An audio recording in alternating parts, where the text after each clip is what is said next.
Anda kembali di Business Talk, masih bersama kita Wamin BUMN, Pak Tiko, kemudian juga ada Mbak Titis. Pak Tiko, sebelum kita melanjutkan diskusi kita, ada pernyataan dari DPR soal upaya Garuda harusnya diselamatkan, sementara beberapa perusahaan BUMN harusnya dibubarkan. Berikut pernyataannya. Kalau bicara BUMN mana yang harus dibersihkan, dalam artian diselamatkan untuk kepentingan khalayak, maka yang pertama adalah Garuda Indonesia.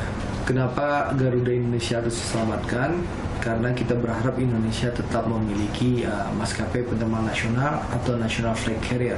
Tapi kalau bicara perusahaan mana, BUMN mana yang harus dibersihkan dalam artian dibubarkan karena tidak produktif dan membebankan negara, setidaknya ada 15 BUMN, ada belasan BUMN, saya kurang hafal jumlahnya, tapi banyak BUMN sudah tidak jalan lagi dan sekarang ada di bawah PPA. Dan minggu ini atau minggu depan kami akan segera rapat dengan PPA untuk mengkaji dan mendengarkan presentasi PPA mengenai BUMN-BUMN yang bermasalah seperti ini. Oke Pak Tiko, yang ini direspon sedikit saja, ada 15 BUMN katanya kisaran. Benar begitu angka yang akan dibubarkan? Saya nggak ingat pasti ya, tapi kan kita bertahap ya. Yang tahap 1 memang ada 6-7 BUMN yang saya sampaikan ya, seperti Leces, ISN, Kampus Aceh, kemudian ada Merpati. Yang memang saat ini termasuk Merpati juga ya. Iya. Memang lagi kita siapkan untuk tadi rencana untuk apakah dia akan dilanjutkan atau ditutup. Kita lagi sedang kaji secara legal, finansial, dan sosialnya. Dan artinya kalau secara legal, finansial, dan sosial memang tidak ada dampak signifikan, kita akan lakukan mulai bertahap tahun ini. Bertahap. Sama seperti perusahaan biasa ya, dia harus melalui proses PT, yaitu melakukan pembubaran usaha atau likuidasi. Oke, likuidasi. Kalau begitu kita bergeser ke soal Jiwasraya. Pak Tiko, ini juga mendapat perhatian besar dari masyarakat. Kami ingin memberikan hak jawab pada Kementerian BUMN. Ini ada yang menilai negara hadir tetapi intimidatif katanya. Karena penawaran restrukturisasi, pemegang polis kreditur diberikan waktu selama 30 hari kerja untuk memberikan persetujuan restrukturisasi. Jangka waktu tersebut, kalau enggak pemegang polis tidak patuh, itu nanti persetujuannya dianggap sebagai negative confirmation. Kenapa begitu? Dalam satu restrukturisasi kan kita harus ada kepastian timetable ya. Jadi saya rasa kita memberikan waktu yang cukup karena kita sudah mulai itu dari bulan Januari dan memang kita selesaikan di tanggal 31 Mei kemarin. Jadi sebenarnya waktunya sangat cukup. Dan saya rasa nanti kalau menghadirkan Pak Eksana bisa disampaikan bahwa kita melakukan berbagai tindakan. Kita melakukan pemanggilan melalui koran, melalui pemanggilan melalui telepon dan sebagainya.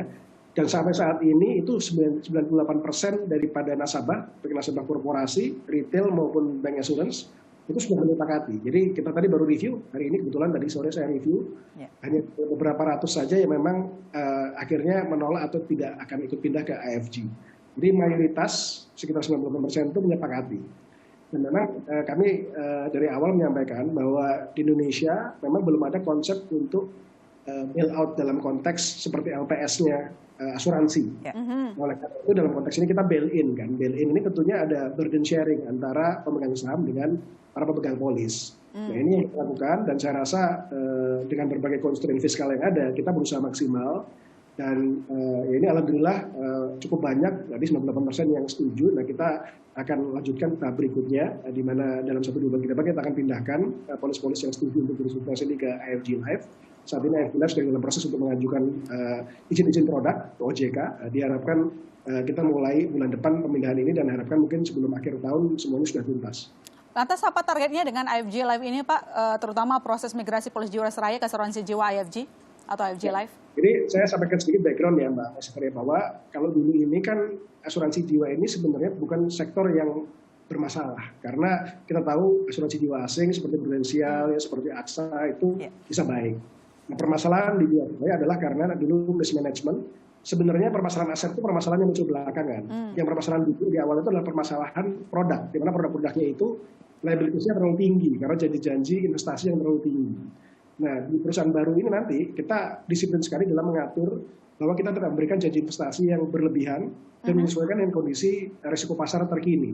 Nah, jadi konsep matching antara liabilities dengan aset dan kemudian risk management dan kemudian pengelolaan produk yang prudent itu kita jalankan di AFG Life, sehingga kita meyakini bahwa AFG Life ini akan menjadi perusahaan asuransi yang sustainable dan bisa memberikan layanan yang baik kepada masyarakat nanti pasca injeksi modal dari Bahana atau AFG Holding.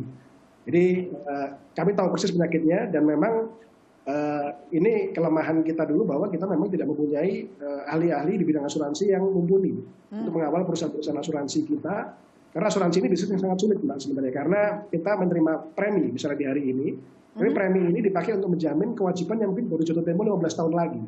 Dan tentu kan premi ini harus kita kelola dengan investasi yang baik, yang sesuai dengan target yield, tapi juga tidak beresiko tinggi. Nah ini yang memang selama ini kita miss, dan akhirnya muncul kemudian menjadi fraud dalam bentuk pengelolaan saham-saham yang tidak berkualitas. Nah ini tentunya kita akan rubah total konsep pengelolaan dan governance daripada asuransi jiwa kita ke depan ini, di mana tata kelolanya akan mengikuti benchmark daripada perusahaan asuransi global.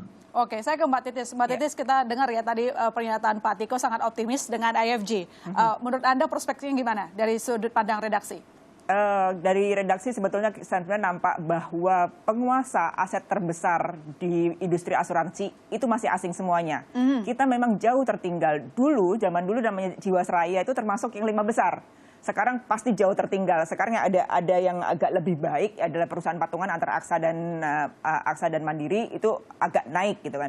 Agak naik, tapi penguasanya memang adalah asing semuanya. Dan ini sudah bertahun-tahun seperti itu. Artinya sebetulnya seperti dijelaskan Pak Tiko, sebetulnya bisnis ini enak sekaligus beresiko tinggi.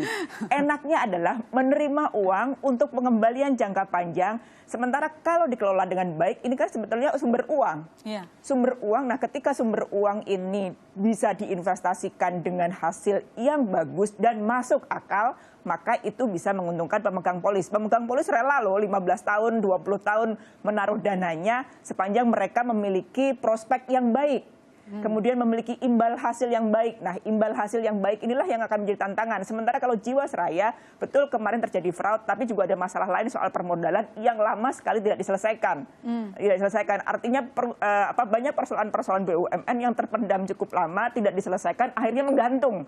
Nah, ketika menggantung itu akan menjadi gulungan-gulungan, menjadi persoalan-persoalan masa depan, dan kemudian manajemen harus melakukan berbagai aksi untuk menyehatkan ataupun mengotak-ngatik keuangan agar segera permodalan dari Jiwasraya, kalau kita merujuk kasusnya tidak semata-mata fraud, tapi juga ada persoalan lain yang memang komitmen dari negara yang memang Kementerian Keuangan ketika itu tidak comply terhadap kalau kita merujuk dari jejak rekamnya Jiwasraya, memang ada seperti itu, diminta untuk store modal tapi tidak dilakukan, dan kemudian itu sebetulnya terungkap dalam kasusnya si Jiwasraya. Artinya tidak sekedar fraud, tapi juga ada masalah lain, yakni komitmen pemerintah terhadap BUMN itu sendiri.